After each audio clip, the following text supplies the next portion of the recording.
ya demuestra que la vida humana ya no tiene ningún valor en el Perú, ¿no? Ahora, ¿qué hacemos?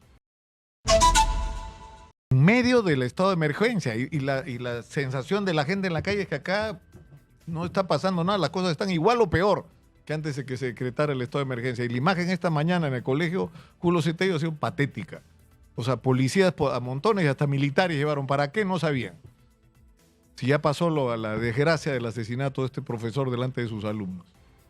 No están funcionando las cosas. Y vamos a hablar, para empezar, de esto, ¿no? De la situación que estamos viviendo. Está en nuestros estudios Harold Forsyth. ¿Cómo te presento, Harold? Embajador, ex embajador en montones de sitios, ex vicecanciller, ex congresista. ¿Ah?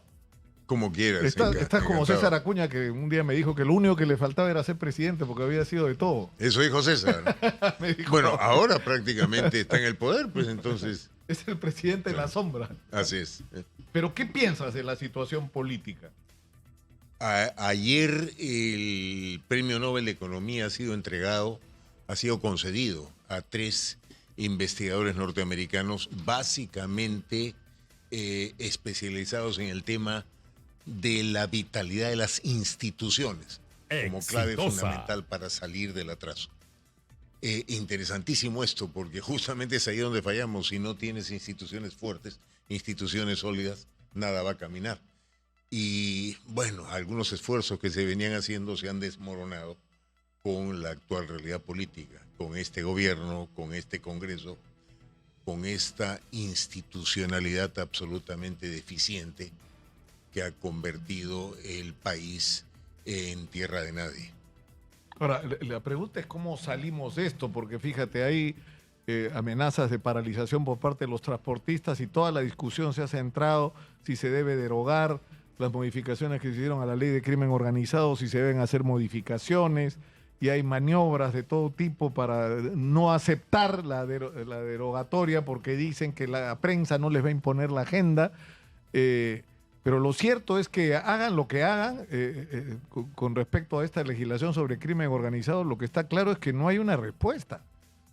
Entonces, y la gente está harta de la situación de la inseguridad y la gente está harta de la situación económica, que no se habla de lo mal que lo está pasando la gente y que el daño que incluso se ha causado a la clase media, o sea, el golpe que ha sufrido en estos últimos años la clase media en sus economías.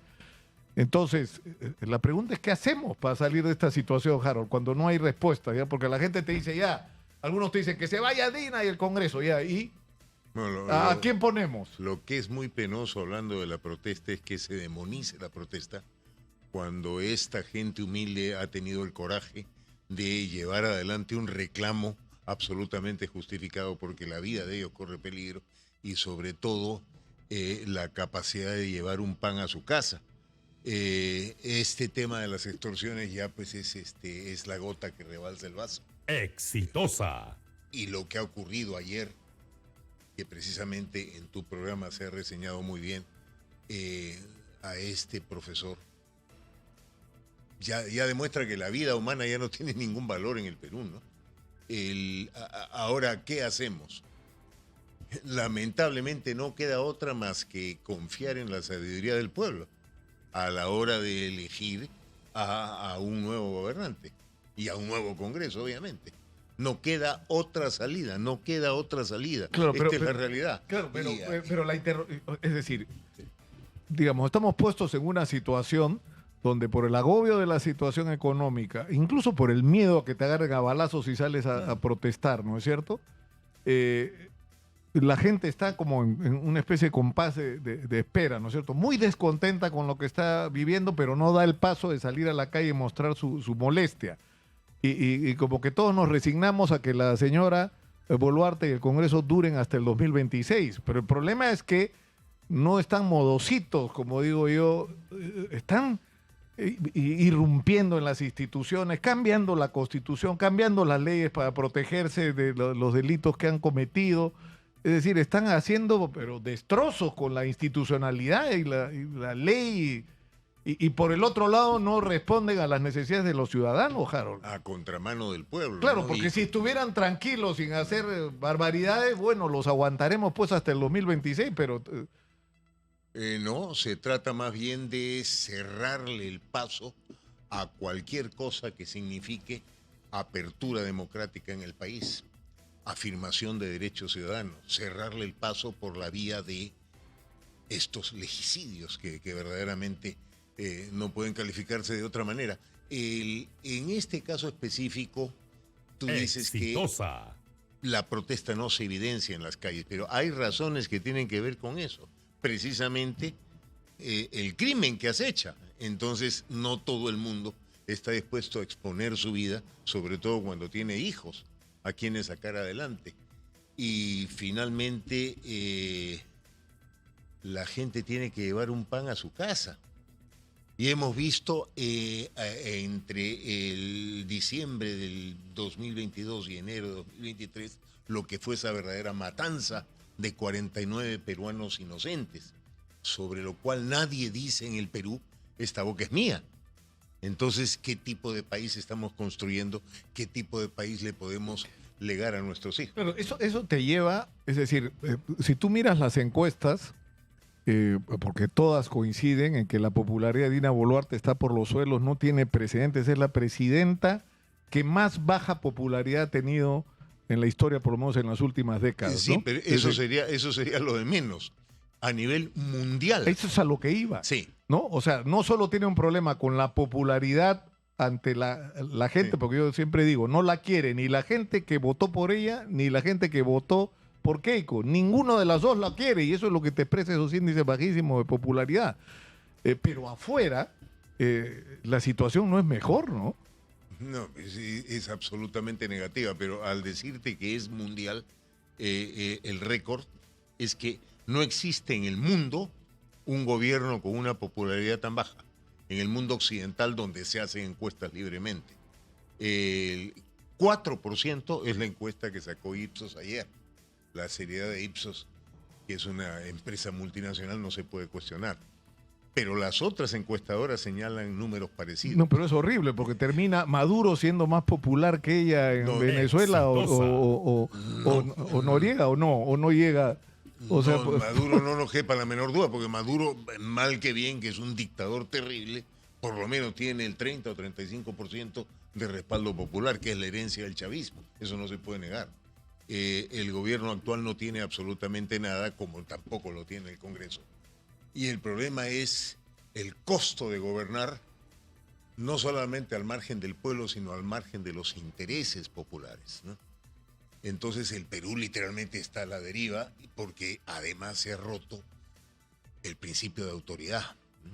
Y el gobierno carece de la legitimidad mínima indispensable para ejercer autoridad, sobre todo con algunos personajes que están en el poder, ¿no? ahora, hablábamos de la imagen internacional de Dina Boluarte. No está bien vista en la comunidad internacional y un tema que está presente es lo de los 49 muertos, porque ella dijo que eran terroristas, que habían una invasión organizada por Evo Morales, o sea, nada de eso se acreditó como cierto y por el contrario, lo que sí se ha acreditado es que las 49 personas que murieron, o sea, el otro día salió un reporte de los casos que había podido revisar Amnistía Internacional y la conclusión es que fueron ejecuciones extrajudiciales, es decir, que esa gente no tenía por qué morir porque algunas ni siquiera participaban en las protestas y las que participaban no eran una amenaza para la vida ni para la integridad de quienes tenían al frente, es decir, que no debieron morir.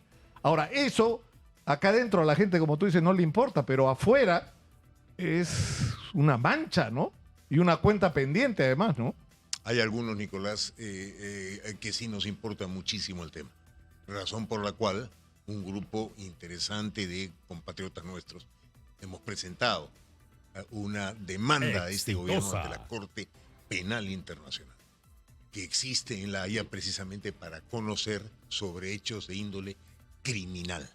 Estas personas no solo tenían que morir, obviamente, eran personas absolutamente inocentes. Y cuando tienes a un primer ministro, este señor Adriansen, que ante los familiares de estas víctimas, en un encuentro de la Comisión Interamericana de Derechos Humanos, los acusa a gritos de ser ellos los responsables de estos hechos, y los acusa además de terroristas, ¿Cuál crees que puede ser el resultado? Un informe terrible del Departamento de Estado de Estados Unidos sobre la situación de los derechos humanos en el Perú. La Comisión de Derechos Humanos de Naciones Unidas, Amnistía Internacional, Human Rights Watch, absolutamente toda la comunidad internacional, y países tan lejanos como Australia y Nueva Zelanda. De manera que la situación pues es muy penosa. Dicho sea de paso, al Perú, como habrás visto, no viene nadie. Aquí no vienen jefes de Estado, no vienen cancilleres del Perú. Es un paria de la comunidad internacional. Está de por medio, sí, la cumbre de APEC, en la cual, esto es importante señalarlo, Dios quiera que las cosas salgan bien, porque finalmente peruanos somos todos, pero esa cumbre de APEC no es un logro de este gobierno. Es un tema rotativo que se gestionó anticipadamente. Por supuesto que le deseamos el mayor de los éxitos al Perú, porque de alguna manera nuestra imagen está ahí. Eso se va a medir por el nivel de los jefes de Estado que asistan. Está el tema de Biden en una situación muy difícil en este momento, el tema de Putin en una situación aún más difícil todavía. Pero, bueno, y el tema de Canadá, que aquí en su embajada, el Canadá fue literalmente insultado por autoridades de este gobierno. Pero en fin, exitosa. Le deseamos lo mejor a esta cumbre de APEC, si es que ello funciona. Pero ciertamente está claro para todos que el Perú es el paria de la comunidad internacional. Y los peruanos acá son también una forma de parias absolutamente abandonados por este gobierno y por esta institucionalidad, pues, absolutamente abandonado. Lo serio es que uno de los sectores, un sector, perdón, de los transportistas está anunciando para un paro, postergando, ¿no?, la paralización de los transportistas hasta el 12 de noviembre, pero el 12 de noviembre es el borde de la PEC. Es decir, no puede ocurrirnos que se produzca la reunión de la PEC en medio de un paro nacional y de un país desmadrado. Harold, esto hay que arreglarlo ahora, no mañana, pasado, ni, ¿no? Y difícilmente se va a arreglar cuando tienes autoridades de este gobierno que más bien acusan a los que protestan.